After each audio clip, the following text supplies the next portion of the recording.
buenas tardes, buenas noches a todos los presentes, a todos nuestros espectadores. El día de hoy hablaremos sobre la derivada, un tema que se ve en el curso de Cálculo 1.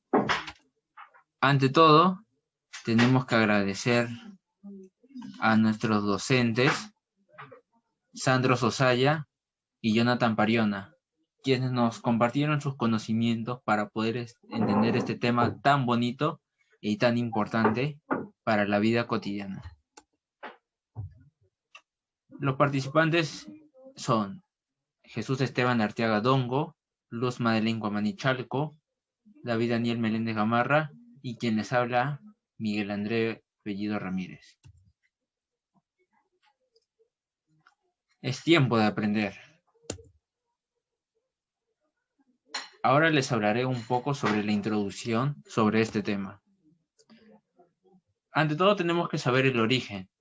Bueno, al igual que el famoso teorema de Pitágoras y las enseñanzas del filósofo Aristóteles, las derivadas también tienen un origen, y este proviene del matemático inglés Isaac Newton y el alemán Gottfried Leibniz, quienes partieron desde las enseñanzas de sus antecesores para poder plantear sus propias aplicaciones y métodos, por ejemplo, los algoritmos descubiertos por Newton.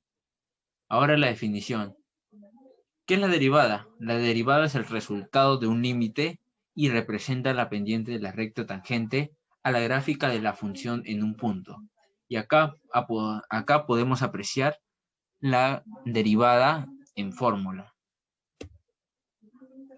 Bueno, acá mostramos las reglas de derivación para poder guiarnos un poco en el desarrollo de las derivadas. Acá hay una tabla. Esta tabla la hemos puesto para facilitar el desarrollo del trabajo de nuestros espectadores. Y ahora un caso de la vida cotidiana. Abdul es un joven al que le encanta ir al cine. El día de mañana se estrenará su película favorita. No obstante, tiene muchos deberes para mañana y necesita organizarse. Él quiere conocer el tiempo que demorará en llegar al cine en taxi desde su casa. Para ello, utiliza una función para hallar el tiempo que empleará y el espacio que recorrerá. Después, la derivada para hallar la velocidad con la que el taxi recorrerá hasta el cine. ¿Cómo es posible esto? Bueno, esto se debe a que cuando la función tiene una fórmula, se pueden hallar las derivadas aplicando las matemáticas. Felicidades, siguiente nivel. Ahora les paso con el expositor Jesús Esteban Arteaga Dongo. Gracias. Bienvenidos espectadores, yo soy Jesús Esteban Arteaga. Hoy les vengo a hablar sobre el ejemplo 1.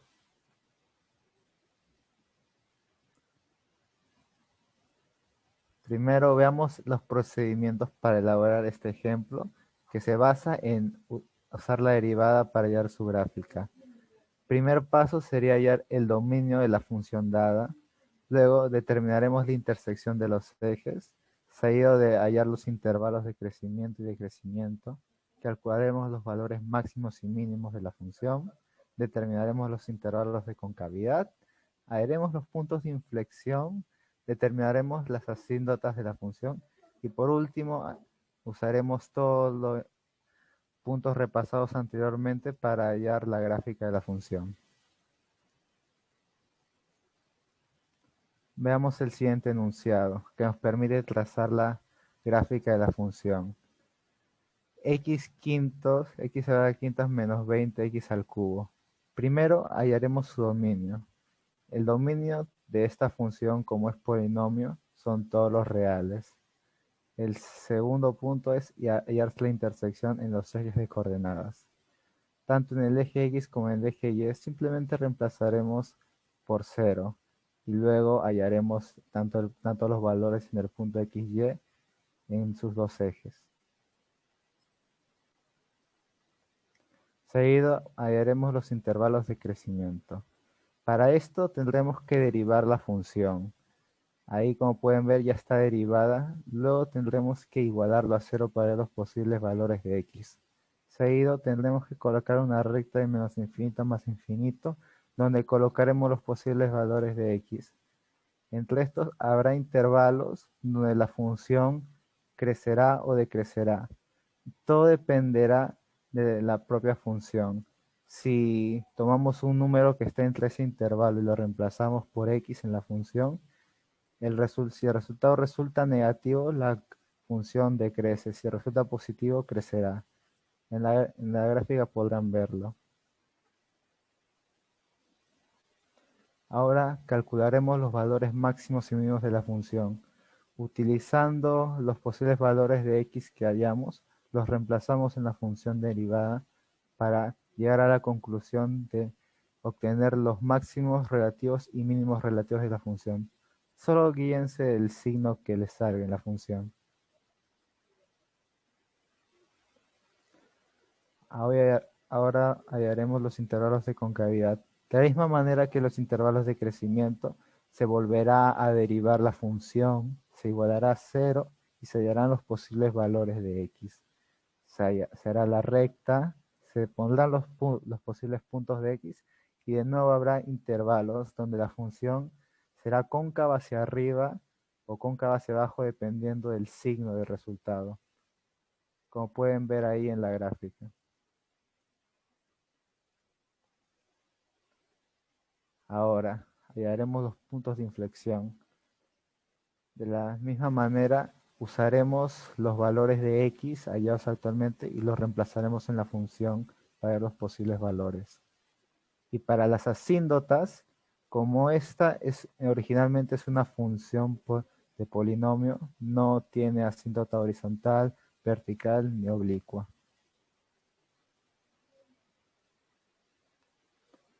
Con todo listo, pasaremos a graficar. Utilizando todos los datos que hemos hallado de las concavidades y las líneas, hallaremos la gráfica. Pondremos todos los puntos en el eje X, todos los puntos del eje Y, usaremos los máximos y mínimos, los puntos de intersección y todos los gráficos anteriores para formar nuestro gráfico que pueden ver. Ahora le pasaré lo siguiente a nuestra compañera Luz Madeleine.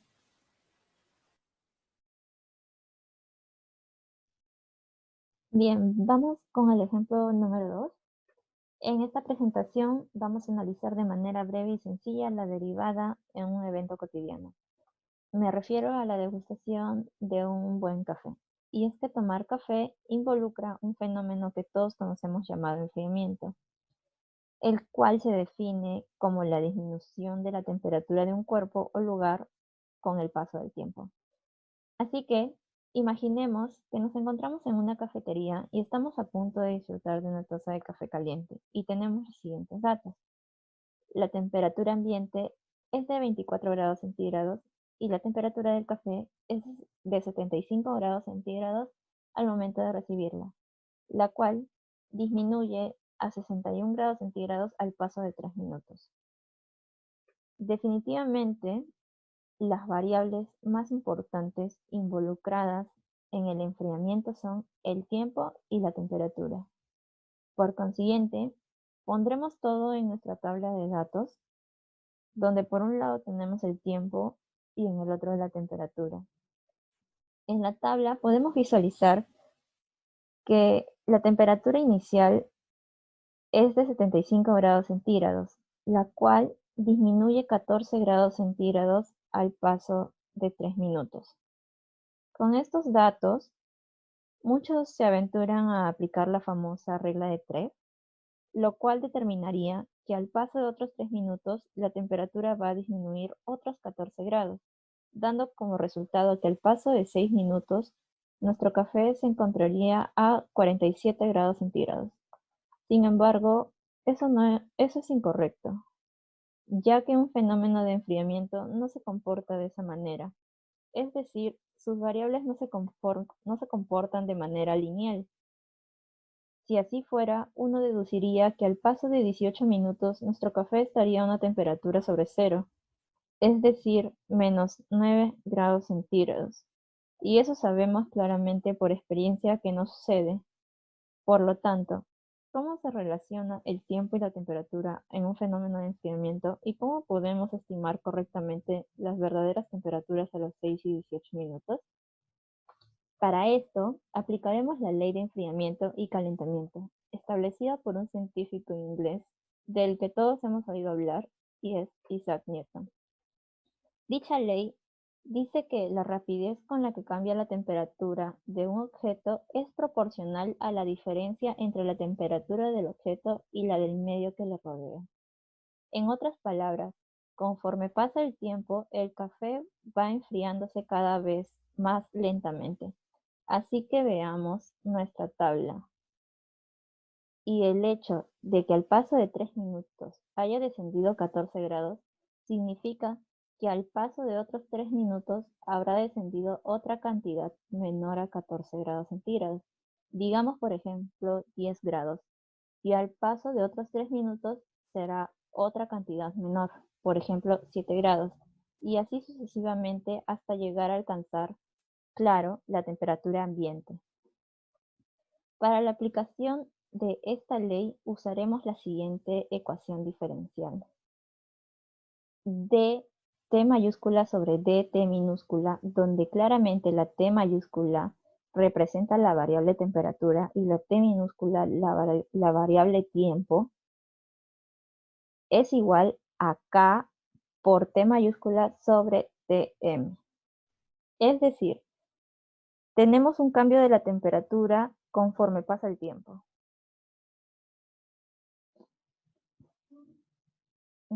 Aplicando teoría básica de ecuaciones diferenciales, obtenemos como resultado la siguiente fórmula. Temperatura es igual a temperatura ambiente más una constante C que multiplica al exponencial de una constante K por la variable tiempo. Dicha función nos va a permitir hacer ciertas predicciones sobre el comportamiento de la temperatura de nuestro café. Para esto, veremos nuestras condiciones iniciales. La temperatura ambiente es igual a 24 grados centígrados. La temperatura inicial es de 75 grados centígrados y la temperatura al paso de 3 minutos es de 61 grados centígrados. La aplicaremos en nuestra ecuación diferencial. Al reemplazar los datos, obtenemos que T es igual a 24 más 51 multiplicado por E elevado a la menos 0.106 por el tiempo.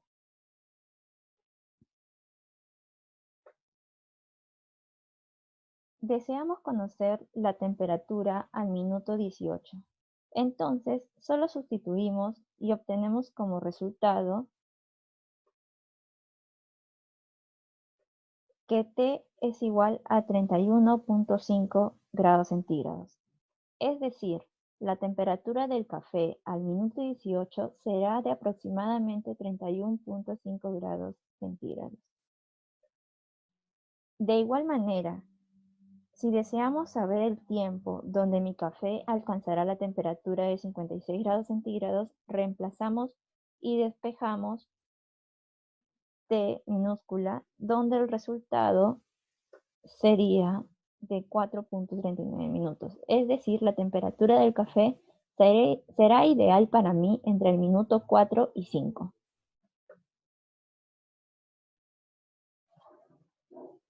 En la gráfica tenemos la temperatura en el eje Y y el tiempo en el eje X. También podemos localizar la temperatura ambiente de 24 grados centígrados representados con esa línea recta que se puede visualizar en la gráfica. Podemos observar que conforme pasa el tiempo, la temperatura tiende al valor de la temperatura ambiente, pero no lo hace de manera lineal, sino que lo hace de una manera más lenta.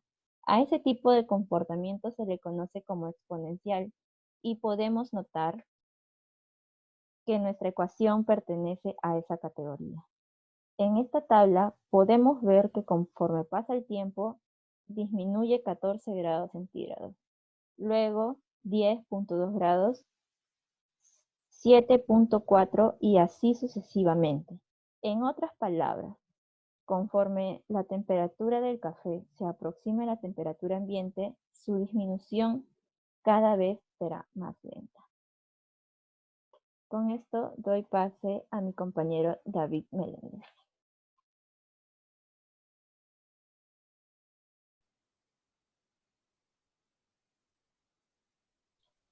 Hola, yo soy Daniel Meléndez Gamarra y les voy a hablar sobre la conclusión. Bueno,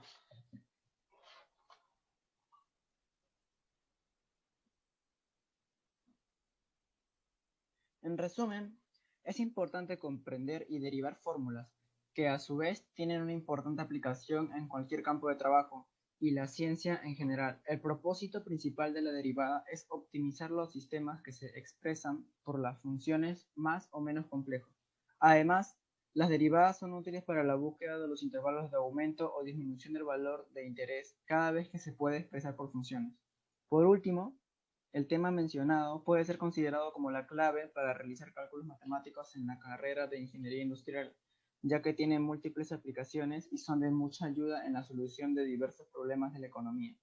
Su uso es muy útil para que nosotros los estudiantes aprendamos y desarrollemos conceptos importantes tales como la tasa de cambio, la marginación, la optimización, etc. Gracias.